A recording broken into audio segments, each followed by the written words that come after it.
बच्चा था और वो समुद्र में फेंक दिया था, समुद्र में मछली निकल गया था, वो शिकारी के जाल में मछली फंसी, शिकारी ने मछली को काटा, इसके अंदर से लोहे का टुकड़ा निकला, इस शिकारी ने उसको आज वही बाण इस शिकारी के हाथ में है। जब भगवान और पैर रख करके प्रभास क्षेत्र में इसने सोचा कोई मृग बैठा है, इसने बाण चलाया और भगवान के तलवे पर ये भगवान के तलवे पर ही बाण क्यों लगा और मेरे शरीर में क्यों नहीं लगा, तलवे पर ही क्यों लगा?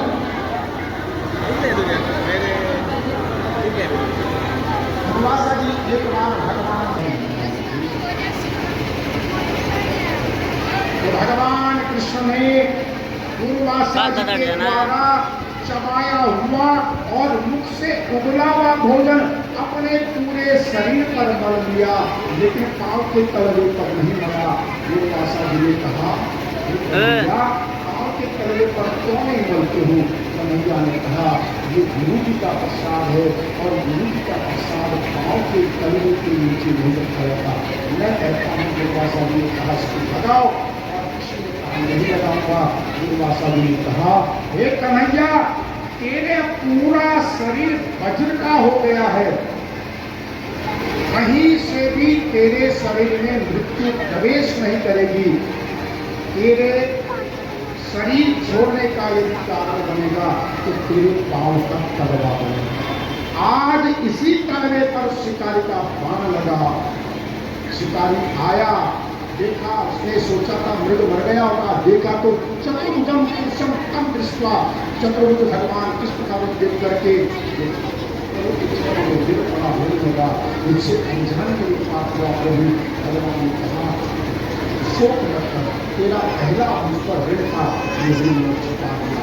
मैंने तुझको छुप करके बाण मारा था जब तू बालिक था, आज तूने मुझे छुप कर बाण मारा, मैं कृष्ण हूं और तू भूला। साथ बराबर जा, मैं तुझे मुक्त करता हूं। सिद्ध आए, गंधर्व आए, सब भगवान की प्रार्थना करते हैं।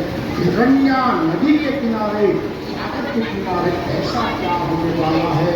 एक दिव्य ज्योति भगवान के शरीर से निकली और भगवान के शरीर से निकली जो दिव्य ज्योति श्रीमद् भागवतालयम, भागवत जी में सदा के लिए, सदैव के लिए हमारे अंतर ध्यान हो गई। भगवान कृष्ण ही भागवत है और भागवत ही भगवान कृष्ण है। बोले श्रीमद् भागवत महापुराण की, श्री कृष्णचंद्र भगवान की। श्रीमद् भागवतालयम, भगवान का घर है श्रीमद् भागवत। ये श्रीमद् भागवत साक्षात भगवान का स्वरूप है, क्योंकि इसी में भगवान की ज्योति पीछे राजा परीक्षित को ये सारी कथा सुखदेव जी ने बोले, भगवान चले गए, चलो तो आए, क्या हुआ प्रभु? अटशूला जनपदा शिवशूला विजात्या कामन्या केश सोलन्ये संभवंती कलाविहा। सुखदेव जी ने कहा, राजा परीक्षित कलिक को बड़ा विचित्र कराएगा। बोले, क्या कराएगा? बोले, यहाँ भोजन बनेगा, डिब्बे में बंद होकर के दुबई में बिकेगा। अटशूला जनपदा, अमेरिका में भोजन बना, पैकेट में बंद हुआ और यहाँ भगवान को बिकेगा। Packet food. शिवशूला विजात्या, ब्राह्मण वेद बेचने वाले हो जाएंगे, जानते कुछ नहीं और बता देंगे कि हम इतने प्रकार हैं।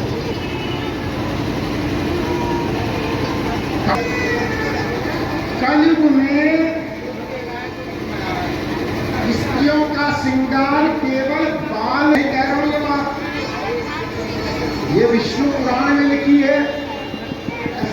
और कलयुग का प्रकोप तो ऐसा है, वास्तव में आप श्रृंगार कर भी नहीं सकते। किसी को छीन करके भाग गए, हाथ में सोने के करे थे तो कहा दे दे, नहीं तो बस महाराज ऐसे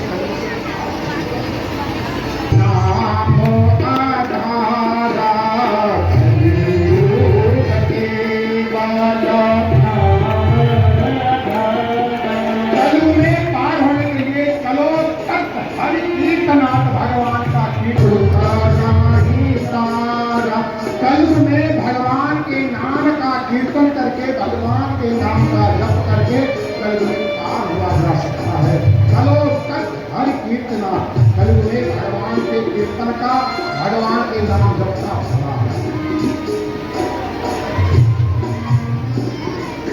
आज 7वां दिन उसकी संध्या, वो समय आ गया। तक्षका सप्तमे हने, उस ऋषि बालक के श्राप को पूरा होने का। हमसे जिस भागवत का ज्ञान लेकर के सुखदेव जी जो एक स्थान पर केवल गाय दोहन के समय तक रहते थे, कितना समय टिकते थे, वो 7 दिन 7 रात सुखदेव जी एक स्थान पर रह करके राजा परीक्षित को श्रीमद् भागवत सुनाते हैं। और उसके बाद करके राजा ने मुझे विदा करो। राजा परीक्षित ने परिक्रमा की, सुखदेव जी का पूजन किया और सुखदेव जी को विदाई दी है। सुखदेव जी निकल पड़े। बोले सदगुरुदेव भगवान की। अब राजा परीक्षित को सबको पता है कि 7वां दिन है और आज के सूर्यास्त से पहले राजा परीक्षित को तक्षकनाग दस लेगा। वो सब सुविधाएं कर दी गई राजा परीक्षित के चारों ओर, जिससे एक चींटी भी राजा परीक्षित तक न पहुंच सकी। ऐसी सब व्यवस्थाएं सुरक्षा की कर दी गई। लेकिन क्यों ये चाहिए, ये रोक सकता है मुक्ति का रास्ता। तक्षकनाग चला, अपने 8 भाइयों को साथ में लिया। रास्ते में कश्यप ऋषि मिले। कश्यप ऋषि ने कहा, रे तक्षक, आज तो 7वें दिन की सांझ है। राजा परीक्षित, हे ऋषिवर, राजूरा पीपल का वृक्ष जल अभिमन्यु किया मंत्र से उसे प्राप्त के उनका इस पर बाण चढ़ाए। तक्षक ने कहा, ऋषि श्रेष्ठ, ये इस छोटे ऋषि बालक का जो श्राप है व्यर्थ हो जाएगा। एक मणिरत्न दिया और भेज दिया कश्यप ऋषि को। वहीं से तक्षक अपने 8 भाइयों को ब्राह्मण का वेश धारण कराता है। उनके हाथ में फल और पुष्प की एक टोकरी दे देता है और उसके अंदर ही एक गुलाब का पुष्प, उसके अंदर छोटा सा कीड़ा बनकर बैठ जाता है। सुरक्षा कर्मियों के पास पहुंचे। राजा परीक्षित को प्रणाम करने के लिए आए हैं। बोले, राजा परीक्षित के आज कोई मिल नहीं सकता।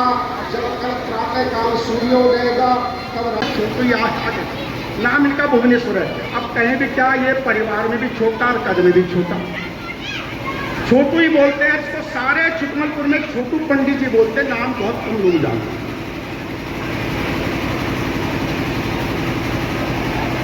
सुनील भाई सोनू पिछले लगभग 16-17 साल से हम साथ में है। सुंदरकांड को साथ में करते ही, तो आपको पता ही है। अरुण पहली बार है, हम मिले बहुत जगह कार्यक्रमों में, लेकिन कार्यक्रम में पहली बार है अरुण भाई तबले पर और पैड पर। टिंकू ये भी पहली बार है। ये हमारी बैठने की पांडाल की सुंदर व्यवस्था, Ganga tent house, sound Raju sound service.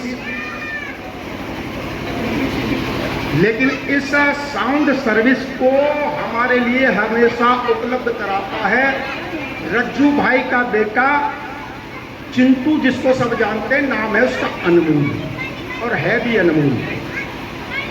मुझसे उसका इतना प्रेम है, मैं जब उसको जिस काम को कहता हूँ, जैसे कहता हूँ, वैसे वो एकदम से कितना भी वीडियो कर देगा। अनमोल आज से लगभग 15 साल पहले, सबसे पहले ये मेरे साथ श्रीमद् भागवत में 15 साल पहले गया था चिंटू। और ये ऑपरेटर यहाँ इस साउंड को चलाने वाला सागर, ये भी बड़े सुंदर भाव से इसने भगवान की सेवा की। और एक व्यक्ति ऐसा जिसने बिल्कुल निस्वार्थ भाव से, जैसी जहां व्यवस्था होनी थी वैसी व्यवस्था की, वो भाई रजनीश वर्मा, अब रजनीश वर्मा आपको समझ में नहीं आएगा तो उनका नाम मैं ले लेता हूं, रज्जू भाई। निस्वार्थ भाव से इस यज्ञ में लगे रहे। आप सब लोग भी, श्रोता भी सब। वर्षा कल हुई, बिना किसी विचलित भाव के आपका भगवान के प्रति श्रद्धा रही, भगवान के प्रति प्रेम भाव रहा। वर्षा भी सारी रात बरसती रही लेकिन आपको विचलित कर नहीं सकी। पांडाल भी वाटरप्रूफ लगा था गंगा टेंट हाउस की ओर से। शिवम ने बड़ी मेहनत की, परिश्रम किया जब ये सारा नीचे आ गया था। लेकिन आज जब ये कार्य निर्विघ्न संपन्न हो रहा तो प्रकृति भी बिल्कुल शांत है। सुबह लग रहा था पता नहीं कितनी बारिश होगी, बिल्कुल शांति के साथ ये यज्ञ संपन्न हुआ। मैं व्यासपीठ से उस परिवार को अपने बाईं ओर और दाहिनी ओर जो टीम थी, इस टीम को है जो भक्ति और श्रद्धा के भाव से आए थे, तो सबके लिए भगवान से प्रार्थना करता हूँ कि सबके जीवन में आनंद हो, सबके जीवन में प्रसन्नता हो और सबका कल्याण हो। इसके साथ साथ कुछ ऐसे भी थे, कुछ बच्चे ऐसे थे जो प्रसाद वितरण में लगे थे, कल रात भोजन चला उसमें लगे थे। इन बच्चों का बड़ा सहयोग था।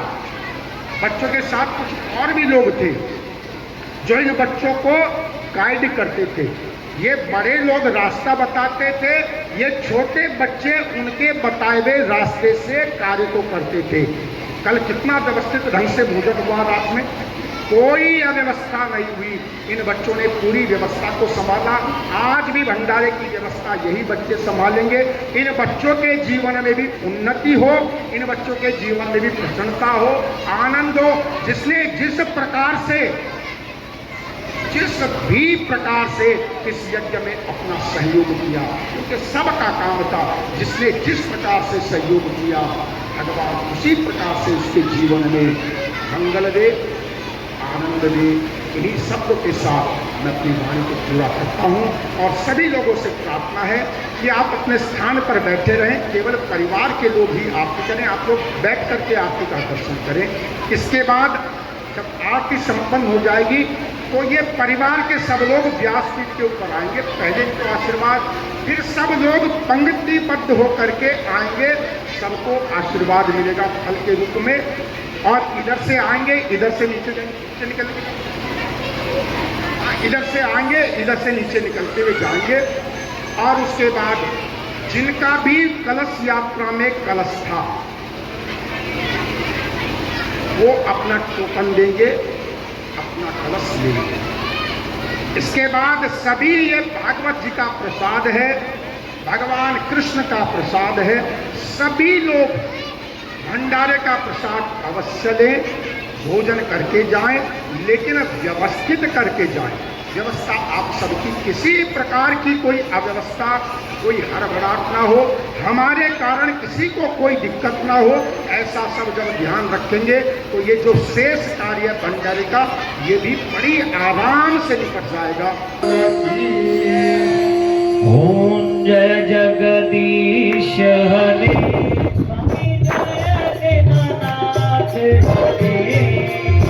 भक्त जनों के संकट, दास जनों के अवगुण, बंसीवान दूर करे। ओ जय जगदीश हरे, जो धावे फल पावे, दुख बिन से मन का स्वामी, दुख बिन से मन का। सुख संपत्ति घर आवे, धन संपत्ति घर आवे, कष्ट मिटे तन का। ओम जय जगदीश हरे, मात पिता तुम मेरे, शरण पड़ू मैं किसकी, स्वामी शरण पड़ू मैं किसकी। तुम बिन और न दूजा, प्रभु बिन